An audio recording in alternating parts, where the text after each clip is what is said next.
রেস্টুরেন্টের স্টাইলে white cheese pasta, তাও আবার বাসাতে। সুন্দর না? আসসালামু আলাইকুম গাইস, কেমন আছেন সবাই? আমরা তো সবাই রেস্টুরেন্টের খাবার খেয়ে অভ্যস্ত।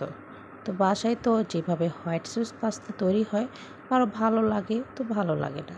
চলুন আজকে এমন একটি ট্রিক্স দেখাবো যেভাবে আপনি আমার রেসিপি ফলো করে বাসায় তৈরি করতে পারবেন হোয়াইট চিজ পাস্তা। একেবারে চেখে পুখে শেষ করে ফেলবে। চলুন তাহলে তৈরি করা যায়।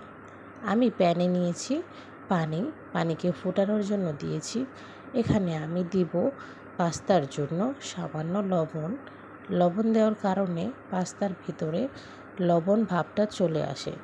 কখনো কখনো লবণ যায় না, এই জন্য সেদ্ধর সময় লবণ দিলে লবণটা পাস্তার গায়ে ভালোভাবে যায়। আমি এখানে ভেজিটেবল অয়েল দিয়েছি পরিমাণ মতো। লম্বা পাস্তাটা নিয়েছি কারণ আমার এটা খুব ভালো লাগে। তাছাড়াও বিভিন্ন শেপের পাস্তা পাওয়া যায়, আপনাদের যেটা ভালো লাগে সেটাই নিয়ে নেবেন। তো আমি এখানে সিদ্ধ হওয়ার জন্য 10 মিনিট সময় নিয়েছিলাম। 10 মিনিট পর আমি দেখব আমার পাস্তাগুলো খুব সুন্দরভাবে সেদ্ধ হয়েছে। সেদ্ধ করব, একেবারে নরমও হবে না আবার শক্তও থাকবে না। এই অবস্থায় আমাদের দেখতে হবে খুব ভালোভাবে। এই অবস্থাটায় যখন আপনি পাস্তাটাকে নামাবেন অবশ্যই ঠান্ডা পানি দিয়ে ধুয়ে নেবেন। তারপর আমি ঠান্ডা পানি দিয়ে ধুয়ে নেওয়ার পর অপর একটি পাত্রে পাস্তাগুলো উঠিয়ে রাখবো। পাস্তাগুলো উঠিয়ে রাখার পর দেখতেই পাচ্ছেন কি সুন্দর, কারো গায়ে কেউ লেগে থাকছে না, তাই না? এখন আমি মুরগির বুকের মাংস নিয়েছি পরিমাণ মতন। মুরগির বুকের মাংস দিয়ে আমি এখন পাস্তা রান্না করব।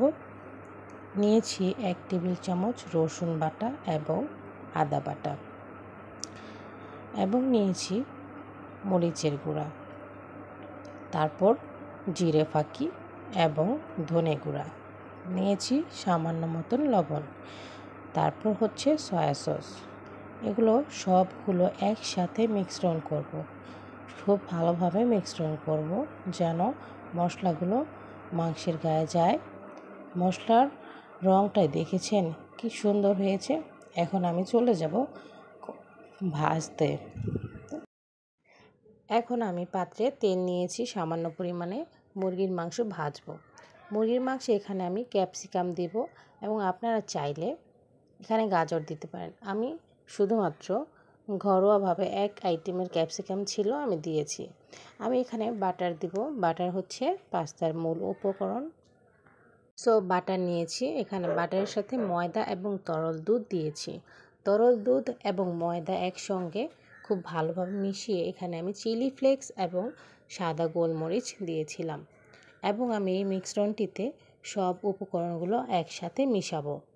এখানে আমি খুব ভালোভাবে একটা মাখা মাখা ভাব আসছে, ঠিক তখনই আমি নেব চিজ। আমি নিয়েছিলাম আড়ঙের চিজ। এখানে 1 প্যাকেটে 6টি থাকে, আমি এখানে 4টি চিজ নিয়েছিলাম।